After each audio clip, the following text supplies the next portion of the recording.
The morning sun cast long shadows across the manicured gardens of Buckingham Palace as King Charles III stood at his office window, watching the early morning joggers make their way through St. James's Park. It was a Tuesday in late September, and the autumn air carried with it the crisp promise of change. Little did anyone know that this particular morning would mark the beginning of one of the most controversial decisions in modern royal history. Charles had been awake since 4:30, as was his custom. The weight of the crown, though invisible, seemed heavier with each passing day. The transition from Prince of Wales to King had brought challenges he never fully anticipated, despite decades of preparation. Every decision now carried the weight of centuries of tradition, the expectations of a nation, and the scrutiny of a world that watched every royal move with intense interest. His private secretary, Sir Clive Alderton, knocked softly on the door before entering with the morning briefings. The stack of red boxes seemed thicker than usual, filled with state papers, correspondence, and reports from various government departments. But it wasn't the official business that weighed most heavily on Charles's mind this morning. It was a personal matter that had been building for months, creating tension not just within the royal family, but threatening to spill over into the public sphere in ways that could damage the monarchy's carefully maintained image. The issue centered around Camilla's family, specifically her children from her first marriage, and their increasing demands for recognition, titles, and financial support from the crown. What had started as subtle requests had gradually escalated into what Charles perceived as demands that crossed the line between family loyalty and royal protocol. The king found himself caught between his love for his wife and his duty to protect the institution he now headed. Camilla, the queen consort, had always been acutely aware of her position as the woman who had married into the royal family under circumstances that many still considered controversial. Her relationship with Charles during his marriage to Diana had cast a long shadow over their eventual union, and she had worked tirelessly to rehabilitate her public image. She understood better than most that every action, every association, every family connection would be scrutinized and judged by both the media and the public. Her son Tom Parker Bowles, now in his late 40s, had built a successful career as a food writer and critic. He had always maintained a respectful distance from royal affairs, understanding the delicate nature of his position. His approach had been one of quiet dignity, neither seeking to capitalize on his mother's position nor completely distancing himself from it. He attended family gatherings when appropriate, supported his mother publicly when needed, but never overstepped the invisible boundaries that governed royal family dynamics. His sister Laura Lopez had taken a similar approach. Married to Harry Lopez, a former Calvin Klein model turned chartered accountant, she had focused on raising her 3 children and managing her art gallery business. Like her brother, she understood that their mother's position came with both privileges and restrictions. They had both navigated the complex waters of being connected to royalty while maintaining their own independent identities. However, as Charles's reign progressed and public attention on the royal family intensified, pressure began to mount from various quarters. Some members of Camilla's extended family began to view their connection to the monarchy as an opportunity that should be more fully exploited. Distant cousins, old family friends, and even some business associates began approaching Tom and Laura with proposals, suggestions, and, in some cases, demands for introductions, endorsements, and access to royal events. The situation became more complicated when Camilla's ex-husband, Andrew Parker Bowles, began making comments to friends and acquaintances about feeling excluded from certain royal events.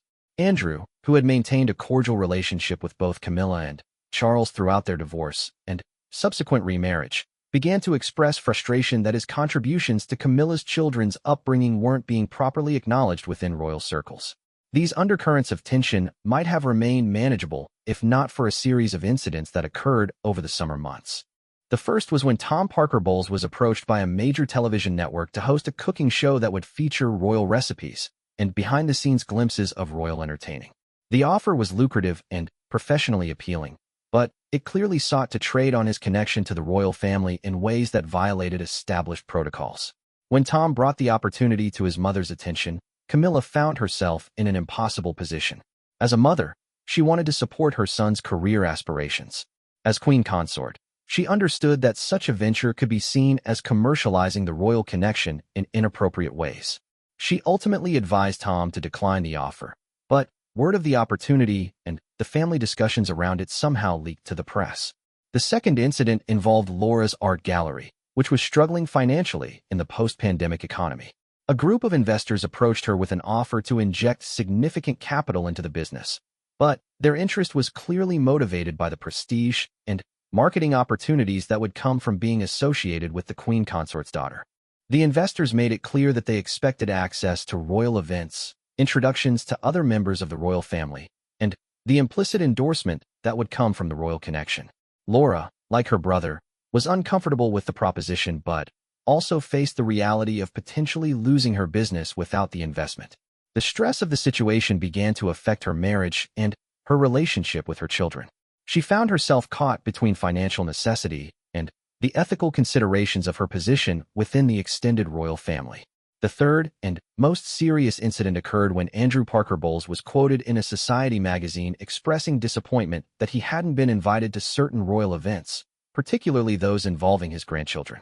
He suggested that there was an element of class prejudice at work, implying that he was being excluded because he wasn't born into aristocracy, despite his distinguished military career and his role in raising Camilla's children.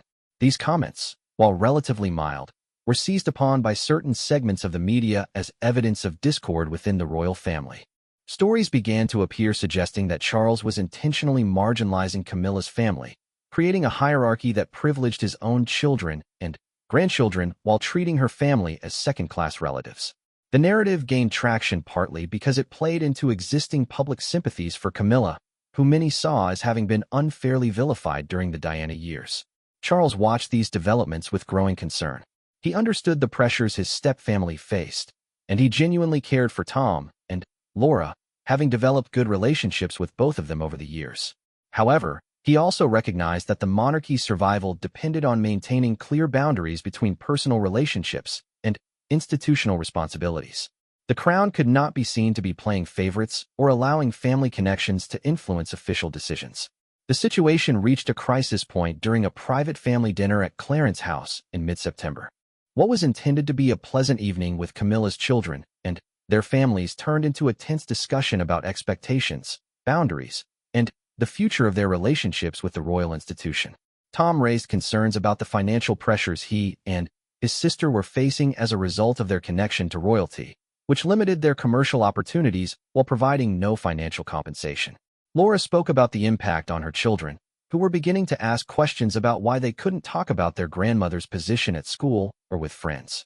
She worried that they were being forced to live a kind of half-life, connected to one of the most famous families in the world, but unable to fully embrace or reject that connection. Even more concerning to Charles was the tone of entitlement that seemed to creep into the conversation. While Tom and Laura themselves remained respectful, it became clear that they were under pressure from their father and other family members to push for more formal recognition of their status.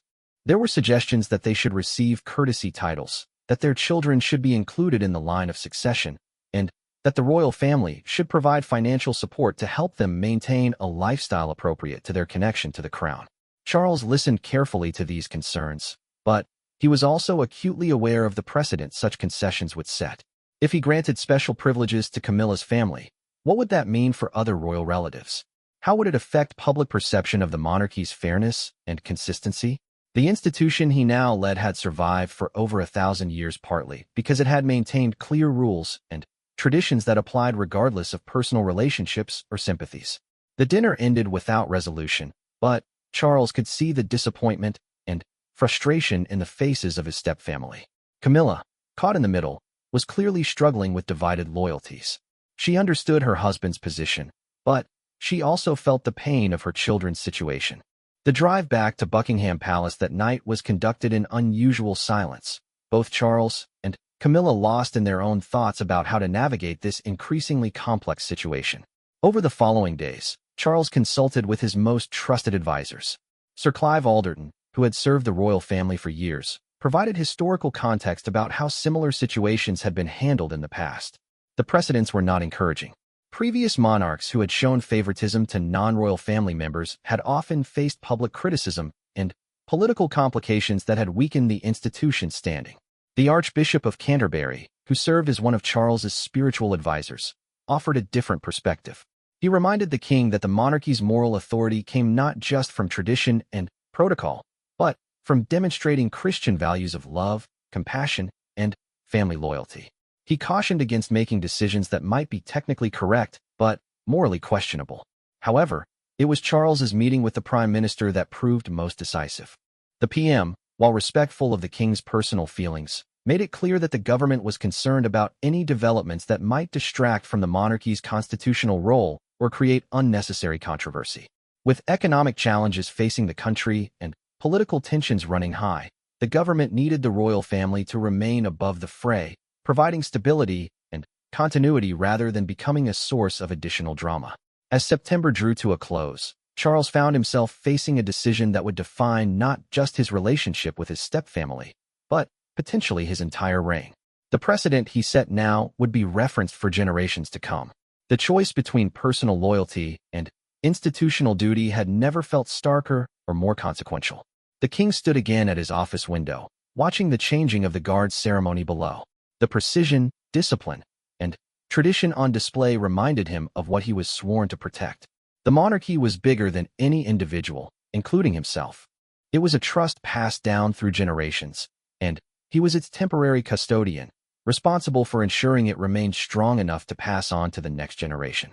The decision, when it came, would shock not just his stepfamily, but the entire royal household. It would demonstrate that even as a loving stepfather and devoted husband, King Charles III was, first and foremost, a monarch who would not allow personal relationships to compromise the institution he served. The palace was about to fall silent in ways no one could have anticipated, as the king prepared to make one of the most difficult decisions of his reign. The stage was set for a confrontation that would test every relationship within the royal family and potentially change the public's perception of the new king forever. What Charles was about to do would be seen by some as a necessary assertion of royal authority, and by others as a cold-hearted betrayal of family loyalty. Either way, there would be no going back once the decision was made. The first week of October brought an unusual chill to London, and, with it, a series of events that would forever change the dynamics within the royal family. King Charles had spent the weekend at Balmoral, seeking the solitude and clarity that the Scottish Highlands had always provided him during times of difficult decision-making. The castle, with its rich history and connection to generations of monarchs before him, offered the perfect backdrop for the contemplation that lay ahead. It was during this retreat that Charles made the decision that would soon send shockwaves through the royal household and beyond. After consultations with his most trusted constitutional experts, historians, and legal advisors, the king concluded that a clear line had to be drawn between the royal family proper and those connected to it through marriage. The integrity of the institution, he determined, required that personal relationships could not be allowed to blur the fundamental distinctions that had governed the monarchy for centuries. The decision itself was multifaceted and carefully crafted. Charles determined that while Camilla's children and their families would always be welcome at private family gatherings, their participation in official royal events would be severely limited. More significantly, any future commercial endeavors or business ventures by Tom Parker Bowles or Laura Lopez would need to be completely independent of any royal connection or implication. The use of royal associations for commercial gain would be strictly forbidden, and violations would result in complete exclusion from all royal events, both public and private. Most controversial of all, Charles decided that Camilla's grandchildren would not be granted any special recognition or privileges beyond those afforded to any other distant royal relatives. They would not receive courtesy titles, would not be included in official royal portraits or events, and would not be eligible for any financial support from the Crown Estate or the Duchy of Cornwall. In essence, they would be treated as private citizens with no special status despite their grandmother's position as queen consort. The king's reasoning was both practical and philosophical. From a practical standpoint, he was concerned about the precedent that special treatment for step-relatives might set.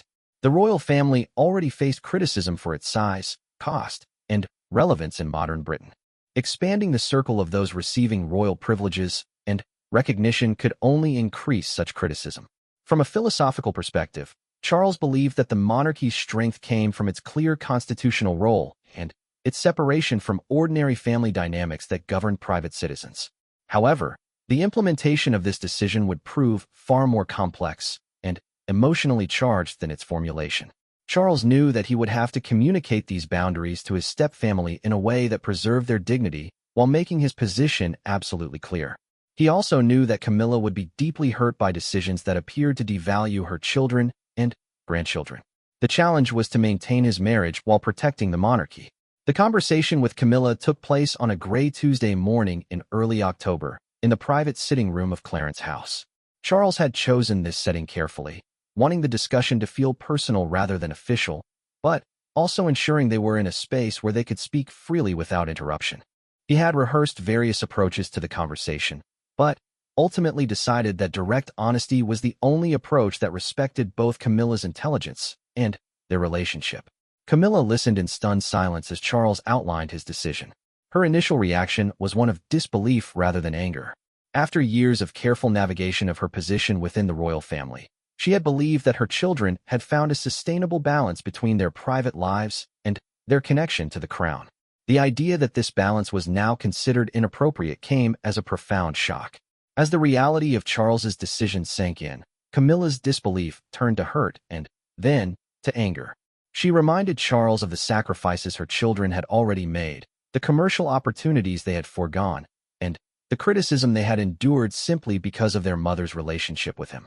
She pointed out that Tom and Laura had never sought to exploit their royal connection, had maintained their own careers and identities, and had always shown proper respect for royal protocol.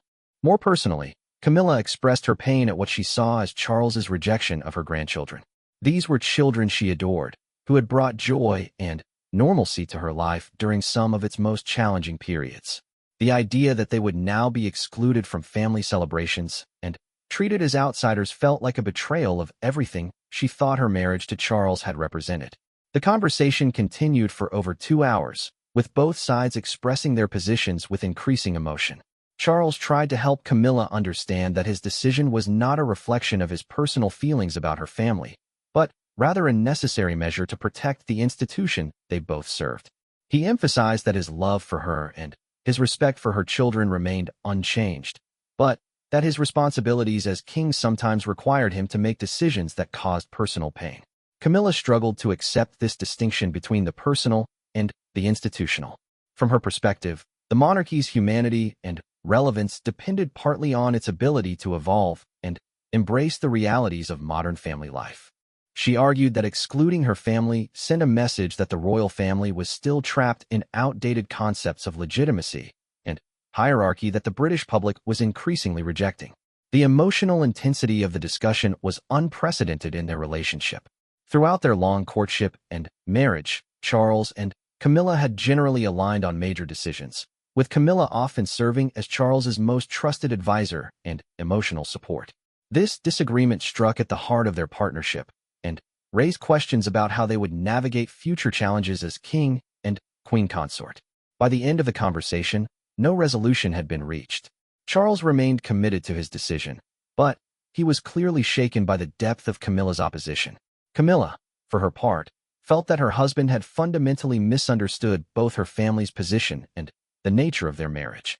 She requested time to consider her response, but made it clear that she could not simply accept a decision that she viewed as both unfair and strategically misguided. The immediate aftermath of this conversation created an atmosphere of tension within Clarence's house that was noticed by staff members, though none were aware of the specific nature of the disagreement. Charles and Camilla maintained their public appearances and official duties, but their private interactions became noticeably strained. Meals were often eaten in silence, and their usual evening conversations about the day's events became perfunctory and awkward. Meanwhile, Charles began the difficult process of implementing his decision. Sir Clive Alderton was tasked with reviewing all upcoming royal events to identify any planned participation by Camilla's family members that would need to be rescinded. This review revealed just how integrated Tom and Laura had become in certain royal activities, particularly those related to charity work and cultural events that aligned with their personal interests and expertise. Tom Parker Bowles had been scheduled to participate in a royal food festival at Highgrove, Charles's beloved country estate. His expertise in culinary matters had made him a natural choice for such events, and his participation had been seen as a way to add contemporary relevance to traditional royal entertaining. Under the new guidelines, his involvement would need to be cancelled, a decision that would undoubtedly raise questions among event organizers and media observers. Laura Lopez faced similar cancellations. Her art expertise had led to invitations to royal gallery openings and cultural events, where her presence had been valued both for her knowledge and for the subtle signal it sent about the royal family's engagement with the arts community. These invitations would now need to be withdrawn, effectively ending her informal role as a cultural liaison for the royal family. Perhaps most significantly, both Tom and Laura's children were to be removed from the guest list for the upcoming Christmas celebrations at Sandringham. This tradition, which had become one of the most important family gatherings for the royals, would now exclude Camilla's grandchildren for the first time since her marriage to Charles. The symbolic impact of this exclusion could not be understated. As these changes began to be implemented, word inevitably began to leak to the broader royal household. Senior courtiers who had worked for years to integrate Camilla's family into royal life found their careful work being systematically undone. Some were confused by the sudden policy change, while others privately welcomed what they saw as a return to proper royal protocol. The Duke and Duchess of Cambridge, William and Catherine, found themselves in a particularly delicate position. They had developed good relationships with Tom and Laura, appreciating their unpretentious approach to their royal connections and their positive influence on the younger generation of royals. William, in particular, had come to value Tom's perspective as someone who understood royal life from the outside, and had often sought his advice on how to help his own children navigate the pressures of their positions. When William learned of his father's decision, he requested a private meeting to discuss the implications. The conversation between father and son was cordial but pointed, with William expressing concern that the exclusion of Camilla's family might be perceived as petty and vindictive by the public. He worried that it could undermine the carefully cultivated image of a modern, inclusive monarchy that they had all worked to develop. Charles listened to his son's concerns, but remained firm in his conviction that institutional integrity had to take precedence over personal relationships. He reminded William that as future king, he would face similar decisions where duty and emotion would conflict, and that the precedent set now would influence how such conflicts were resolved in the future. The conversation ended with William accepting his father's decision while making clear his personal reservations about its wisdom and timing. Princess Anne, Charles's sister, took a different view of the situation. Known for her direct approach and strong support for traditional royal protocols, she expressed private approval for Charles's decision. In her view, the gradual expansion of royal privileges to include step-relatives and their extended families had always been a mistake that needed to be corrected. She saw Charles's action as evidence of his commitment to strengthening rather than diluting the monarchy's institutional foundations. However, not everyone within the royal circle supported the king's decision. Some senior courtiers worried about the potential public relations nightmare that could result if the details of the family exclusion became public. They feared that the narrative would focus on Charles's apparent coldness toward his stepfamily rather than on the institutional principles he was trying to protect. The palace's communications team began developing strategies to manage potential media coverage of the story should it break. Draft statements were prepared that would emphasize the distinction between private family relationships and official royal roles, while carefully avoiding any language that might suggest criticism of Camilla's family or acknowledgement that they were being treated differently than before. Meanwhile, Camilla began reaching out to her children to inform them of the changes that would affect their lives. The conversations were among the most difficult she had ever had as a mother. Both Tom and Laura were hurt and confused by the sudden shift in their status, but their primary concern was for their mother's position and well-being. Tom, ever the diplomat, tried to reassure his mother that he could navigate the changes and that his career would survive without royal associations.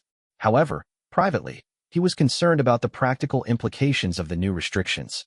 Several business opportunities that he had been considering would now be impossible to pursue, not because they explicitly traded on royal connections, but because any association with him would inevitably be seen through the lens of his mother's position.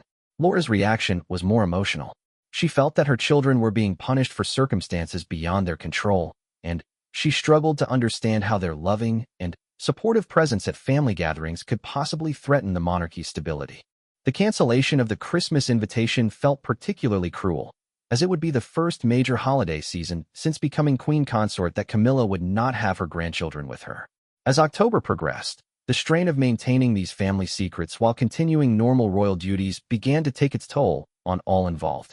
Camilla's public appearances became more subdued, and royal watchers began to notice a change in her demeanor.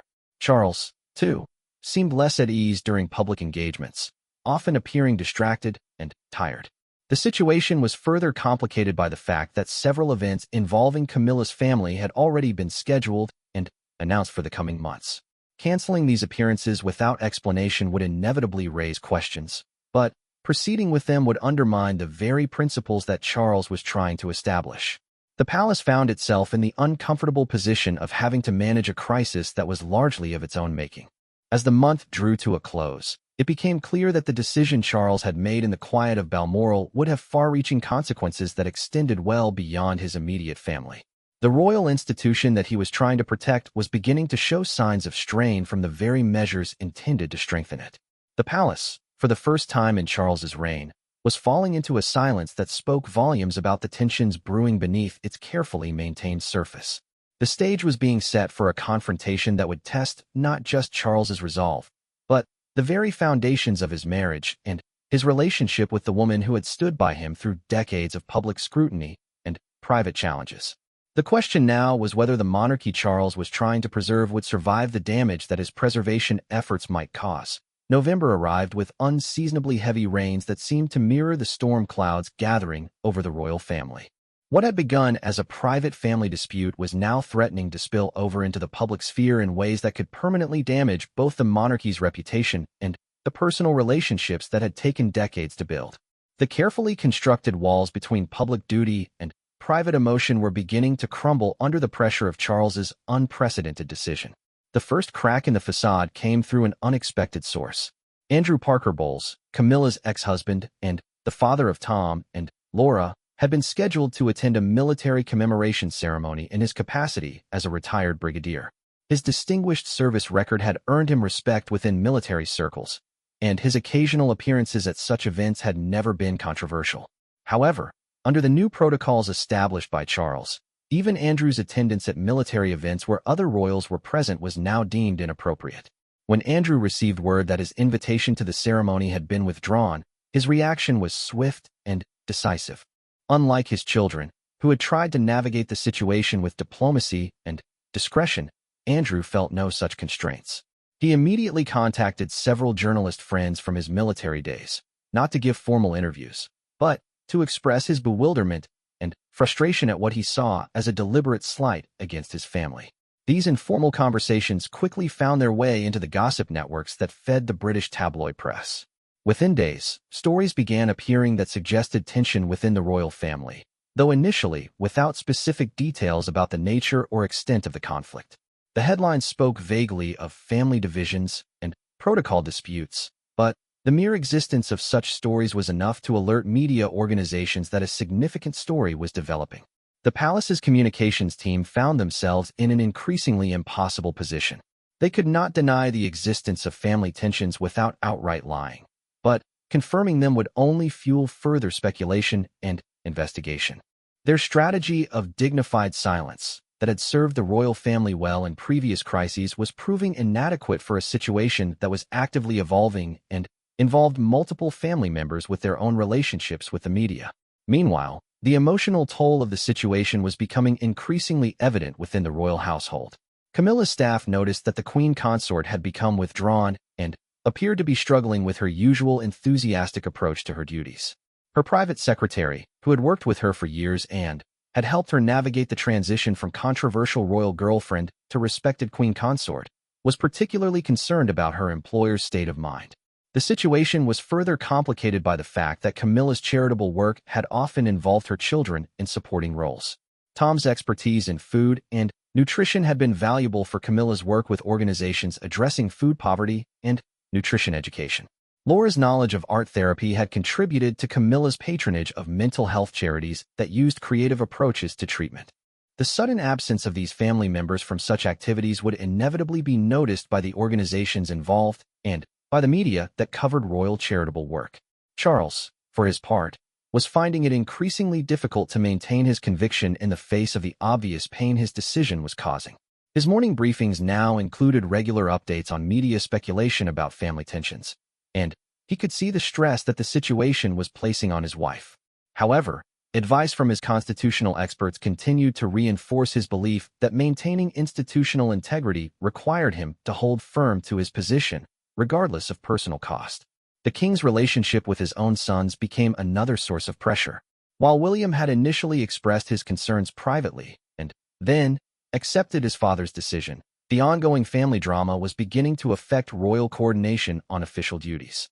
Events that had been planned to include multiple generations of royals now required careful choreography to avoid awkward questions about missing family members. Prince Harry, despite his own complicated relationship with the royal family, reached out to his father from California to express concern about the situation. Harry's own experience with family exclusion gave him a unique perspective on the potential long-term consequences of Charles's decision. His phone call to his father was tense and emotional, with Harry arguing that the royal family's tendency to prioritize institutional concerns over personal relationships had already cost them too much. The conversation between Charles and Harry was particularly difficult because it forced the king to confront the parallels between his treatment of Camilla's family and the events that had led to Harry's own departure from royal life. Harry pointed out that the monarchy's inflexibility in the face of changing family dynamics had already driven away one son and daughter-in-law, and questioned whether repeating similar patterns with step-relatives would strengthen or weaken the institution. Charles found himself defending a decision that was becoming harder to justify even to himself. He explained to Harry that the situations were different, that Camilla's family had never been formal members of the royal family in the way that Harry and Meghan had been. However, Harry's response that family relationships should be based on love and inclusion rather than constitutional technicalities struck a chord that Charles found difficult to dismiss. As November progressed, the strain within the royal marriage became more apparent to those who worked closely with the couple. Charles and Camilla had always been known for their easy companionship and shared sense of humor, but palace staff began to notice that their usual warmth toward each other had been replaced by a formal politeness that suggested deeper problems. Their public appearances together became exercises in professional performance rather than displays of genuine partnership. The situation reached a new level of crisis when Tom Parker Bowles was approached directly by a major newspaper for comment on rumors about his family's changing relationship with the royal family. Tom, who had always maintained strict boundaries between his public career and his private family connections, found himself in an impossible position. Denying the rumors would require him to lie, but confirming them would publicly expose family tensions that could damage both his mother's position and his own future relationships with the royal family. Tom's response was carefully crafted with the help of a public relations expert who specialized in crisis management. He neither confirmed nor denied the specific rumors, but issued a statement expressing his family's continued love and support for the Queen Consort and their respect for the royal institution. However, the very fact that such a statement was necessary was seen by media observers as confirmation that significant problems existed. Laura Lopez faced similar pressure when photographers began following her to her art gallery and her children's school. The increased media attention was particularly distressing for her children, who had previously enjoyed relative anonymity despite their royal connection.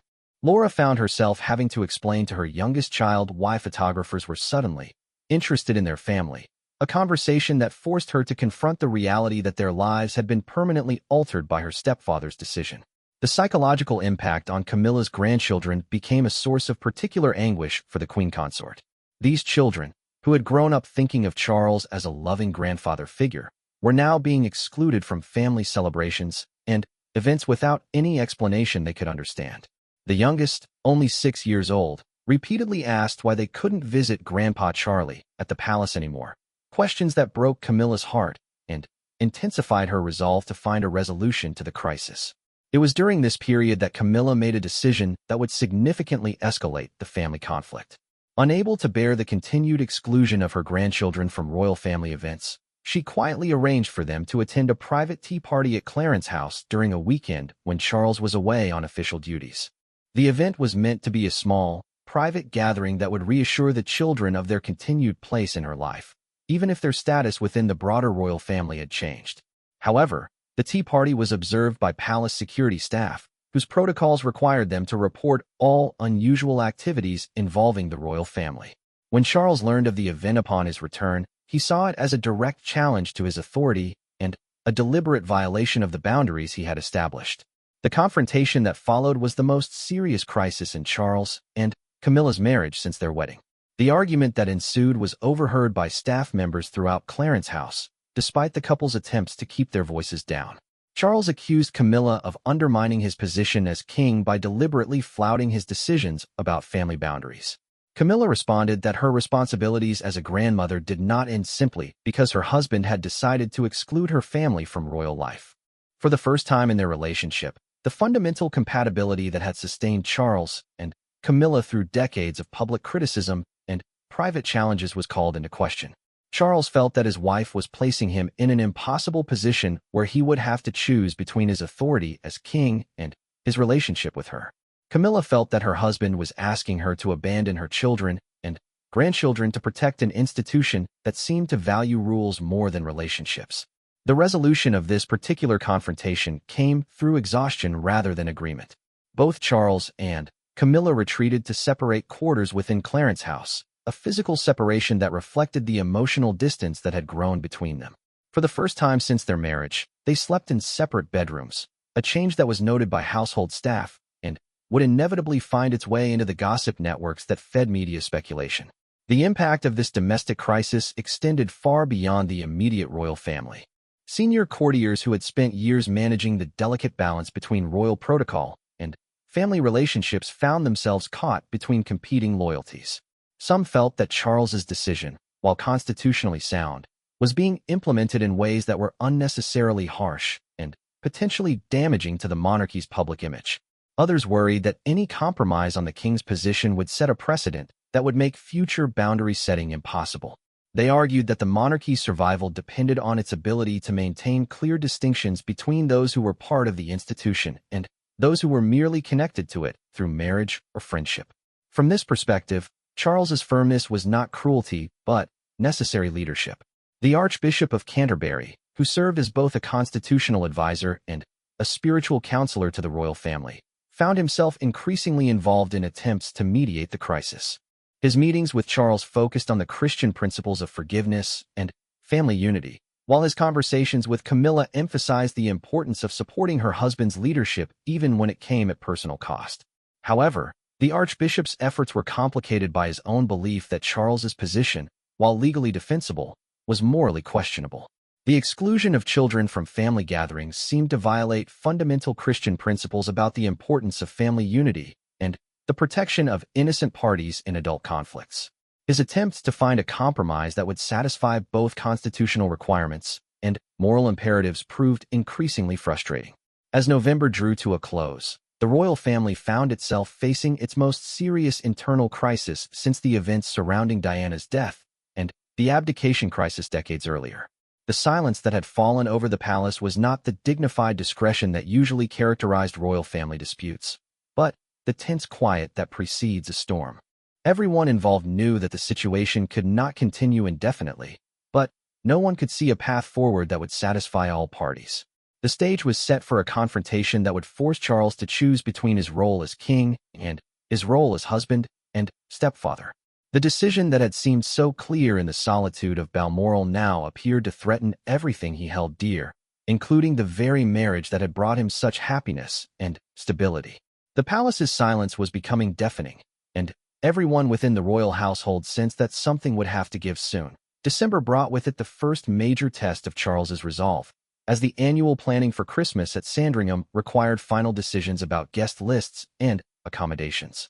For years, the Christmas gathering had been one of the most cherished traditions for the extended royal family, a time when the formality of court life gave way to the warmth of family relationships.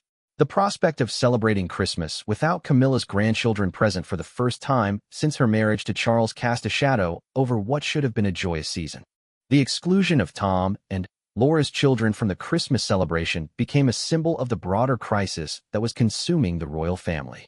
Camilla found herself facing the possibility of choosing between attending Christmas with her husband and spending the holiday with her grandchildren. The thought of explaining to young children why they could no longer join the family Christmas that had become central to their understanding of their place in the world was almost unbearable for her. Meanwhile, the media pressure continued to intensify. Investigative journalists who specialized in royal coverage had begun piecing together the various threads of the story, connecting Andrew Parker Bowles's cancelled military appearance, the withdrawal of Tom and Laura from royal events, and the notable change in atmosphere around Charles and Camilla's public appearances. While no one had yet published the full story, several news organizations were close to breaking what would inevitably become one of the biggest royal scandals in recent memory. The palace's communications team was now working around the clock to prepare for the possibility that the story would break at any moment. Draft statements were continuously revised as new developments emerged, but the fundamental challenge remained. How could they explain Charles's actions without either admitting to family dysfunction or appearing to throw Camilla's family under the bus? The usual royal strategy of maintaining silence was becoming impossible as the story developed its own momentum. It was during this period of mounting pressure that Charles received an unexpected visitor at Buckingham Palace. The Duke of Edinburgh's former private secretary, Sir Timothy Lawrence, who had married Princess Anne and thus had his own experience of marrying into the royal family, requested a private audience with the king. Sir Timothy's perspective was particularly valuable because he understood both the pressures of royal protocol and the challenges facing those who joined the family from outside. The conversation between Charles and Sir Timothy was frank and sometimes uncomfortable. Sir Timothy argued that the monarchy's strength had always come from its ability to evolve with changing social conditions while maintaining its essential character. He pointed out that the public increasingly expected the royal family to reflect modern family dynamics, including the complexities of blended families, divorce, and remarriage. From this perspective, Charles's exclusion of his stepfamily appeared to be a step backward that could alienate younger generations who saw such family arrangements as normal rather than problematic. Sir Timothy also raised practical concerns about the sustainability of Charles's position.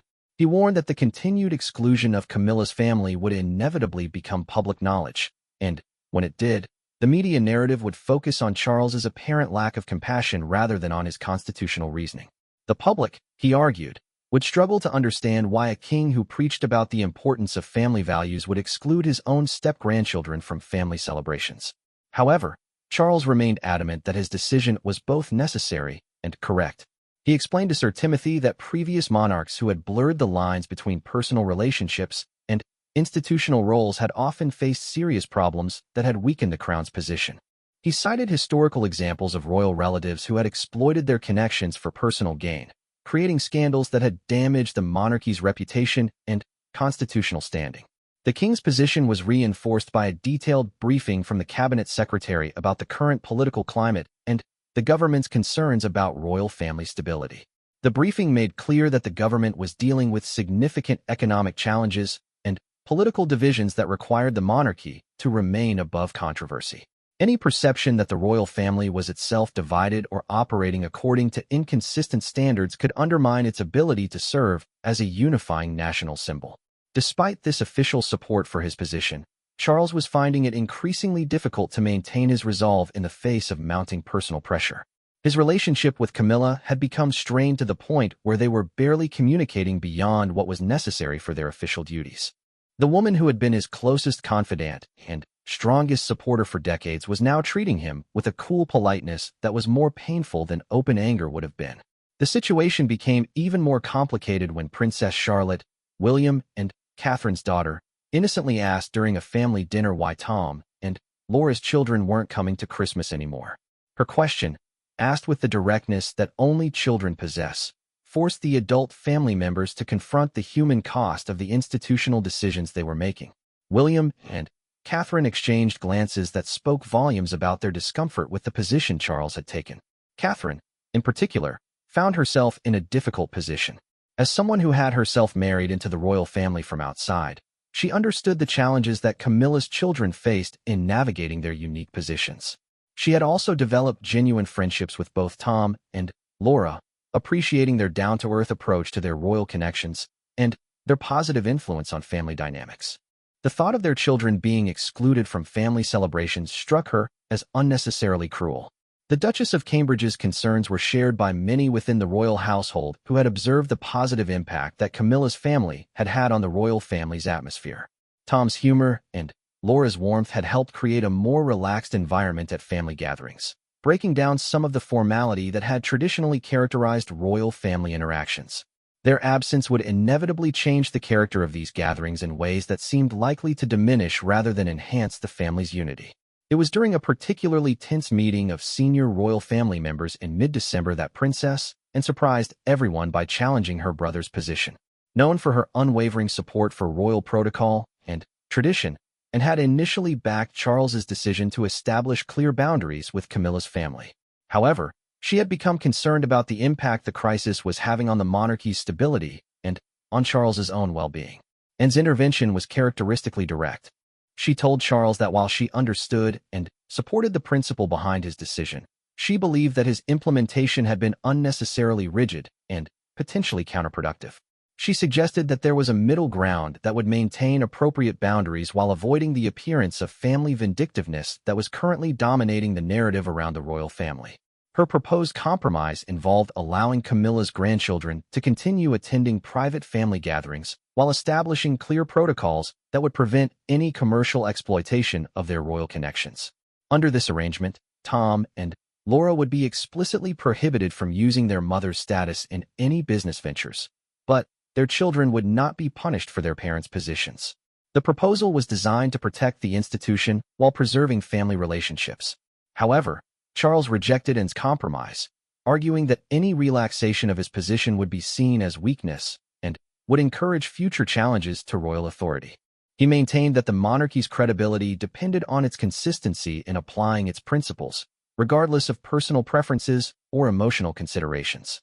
The strength of his reaction surprised Anne, who realized that her brother's position had become more about asserting his authority as the new king than about protecting specific institutional interests. The rejection of Anne's compromise marked a turning point in the crisis, as it became clear that Charles was not prepared to consider any modification of his position. This realization forced other family members to confront the possibility that the king's stubbornness might cause permanent damage to relationships that had taken years to build and that had contributed significantly to the royal family's stability and public appeal. Camilla's response to the failure of Anne's mediation effort was to make a decision that would fundamentally alter the dynamic of the crisis. Unable to accept the continued exclusion of her grandchildren from family life, she informed Charles that she would not be attending Christmas at Sandringham unless her family was included.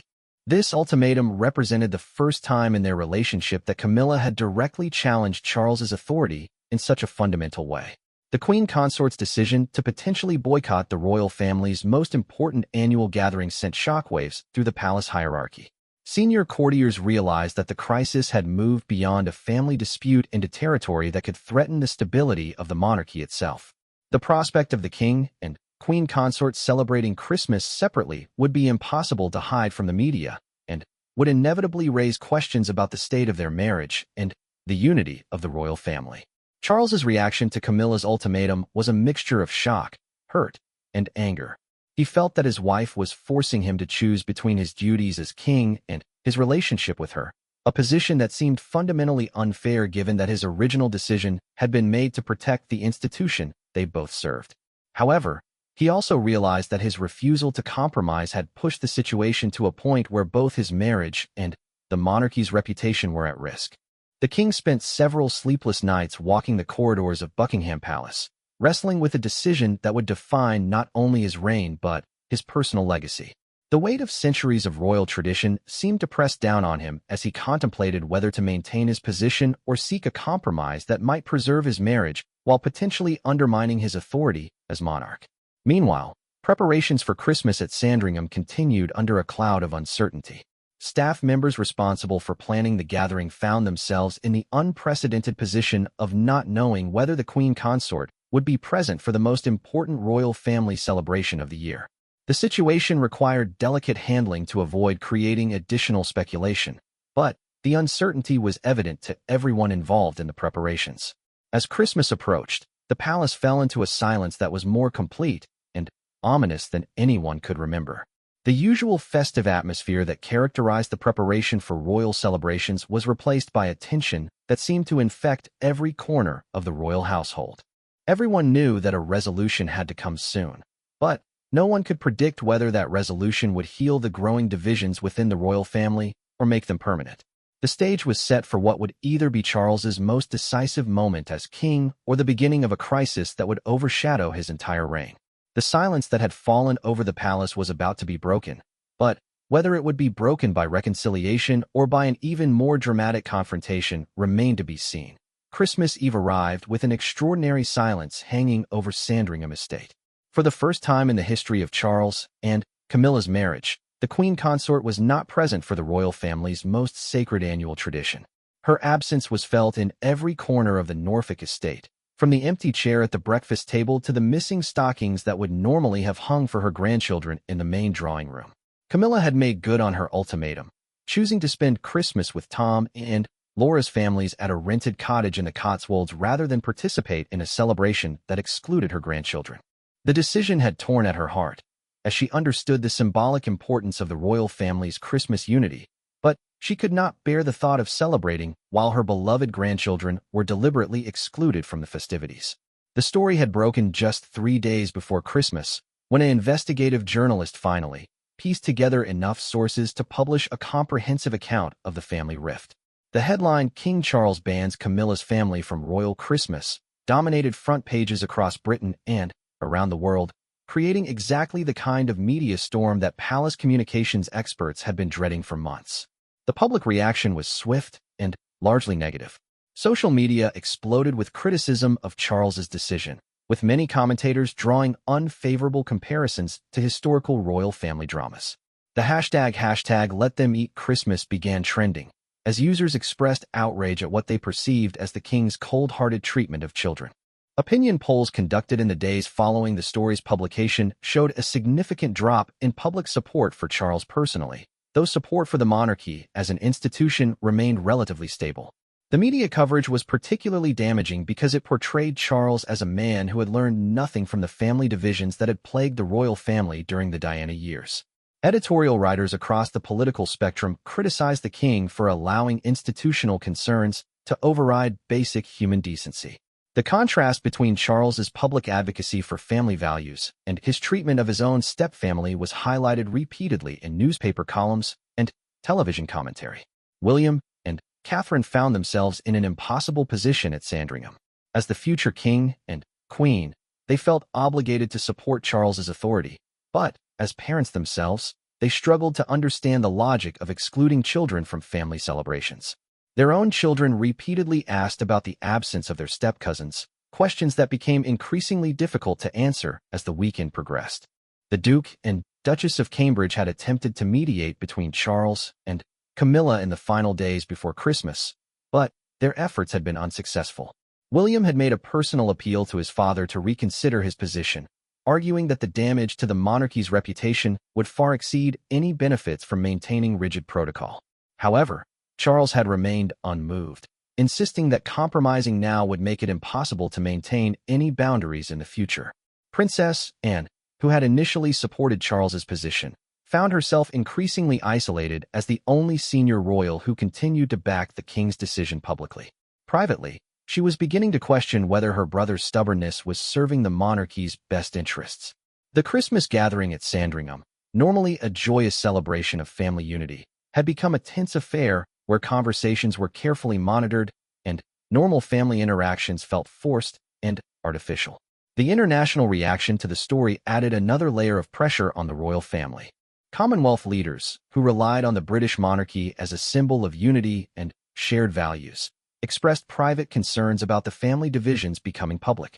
Several prime ministers of Commonwealth nations reached out to Buckingham Palace to express their hope that the family rift could be resolved quickly, as it was beginning to affect perceptions of the monarchy's stability in their own countries.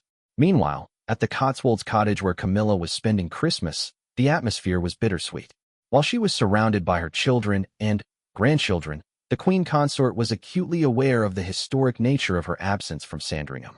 She had never missed a royal Christmas since marrying Charles, and the break with tradition felt like a fundamental rupture in her relationship with the institution she had worked so hard to serve faithfully.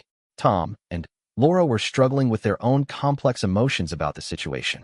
While they appreciated their mother's loyalty and support, they were also concerned about the long-term implications of her confrontation with Charles. They had never wanted their family relationships to become a source of conflict within the royal family, and the public nature of the dispute was creating pressures and a tension that they had spent years trying to avoid. The children, for their part, were confused and hurt by their sudden exclusion from the royal family celebrations they had come to see as normal parts of their lives. The oldest of Camilla's grandchildren, now in their early teens, were beginning to understand the constitutional complexities of their position, but the younger ones simply felt rejected by a grandfather figure they had loved and trusted. Charles spent Christmas morning at Sandringham in a state of profound isolation, despite being surrounded by family members. The weight of his decision was becoming increasingly difficult to bear, particularly as he observed the impact of Camilla's absence on the family dynamics he had worked so hard to preserve. The Christmas service at St. Mary Magdalene Church, normally a highlight of the royal calendar, became an exercise in maintaining appearances while dealing with the glaring absence of the Queen Consort. The sermon delivered by the local rector, who was unaware of the full extent of the family crisis, focused on themes of forgiveness, reconciliation, and the importance of family unity during the Christmas season. The irony was not lost on Charles, who found himself listening to lessons about Christian charity while maintaining a position that many saw as fundamentally uncharitable toward his own stepfamily. The breaking point came on Boxing Day, when Charles received a phone call from the Archbishop of Canterbury expressing grave concerns about the situation. The Archbishop had spent Christmas monitoring the public reaction to the story and had concluded that the crisis was beginning to threaten the monarchy's moral authority in ways that could have long-term constitutional implications. He urged Charles to consider that his role as king required him to demonstrate the Christian values of forgiveness and family unity that the monarchy was supposed to represent. More significantly, the Archbishop informed Charles that he had received calls from several bishops expressing concern about the royal family's apparent abandonment of Christian principles in favor of institutional politics. The Church of England's relationship with the monarchy was fundamental to both institutions, and any perception that the royal family was failing to live up to Christian ideals could undermine that crucial partnership. The final factor that forced Charles to reconsider his position was a report from the cabinet secretary about the political implications of the continuing crisis. The government was facing criticism for its association with a monarchy that appeared to be dysfunctional and heartless. Opposition politicians were beginning to use the royal family crisis as evidence that the institution was out of touch with modern British values and needed to be reformed or abolished entirely. On the evening of Boxing Day, Charles made the decision that would define the rest of his reign. After months of insisting that institutional concerns must override personal relationships, he concluded that his rigid approach was actually damaging the very institution he was trying to protect. The monarchy's strength, he realized, came not from its ability to maintain arbitrary rules, but from its capacity to embody the values of compassion, unity, and family loyalty that the British people expected from their sovereign. The king's first call was to Camilla, who was still at the Cotswolds cottage with her family. The conversation was emotional and difficult, with Charles having to acknowledge that his approach had been wrong, without completely abandoning his concerns about maintaining appropriate boundaries. Camilla, for her part, was generous in accepting his apology while making clear that any future decisions affecting her family would need to be made through consultation rather than unilateral decree. The second call was to Tom Parker Bowles, whom Charles asked to speak with privately before any broader family reconciliation.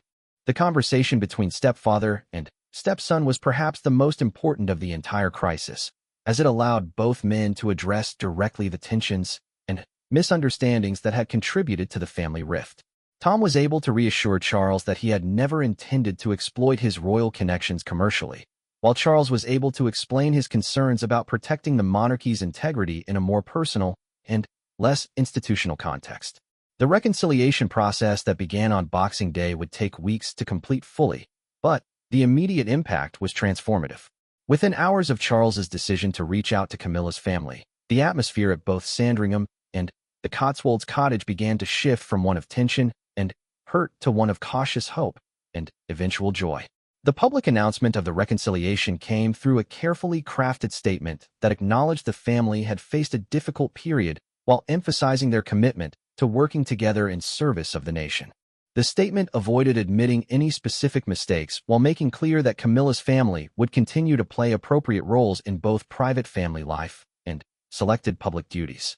The media reaction to the reconciliation was largely positive, with many commentators praising Charles for demonstrating the flexibility and wisdom that modern monarchy required. The crisis had damaged his reputation in the short term, but his willingness to admit error and change course was seen by many as evidence of the kind of leadership that could help the monarchy evolve successfully in the 21st century. Perhaps most importantly, the crisis and its resolution established new frameworks for how the royal family would handle similar challenges in the future.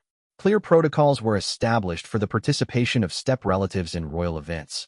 Guidelines were created for commercial activities by extended family members, and communication channels were improved to prevent misunderstandings from escalating into major crises.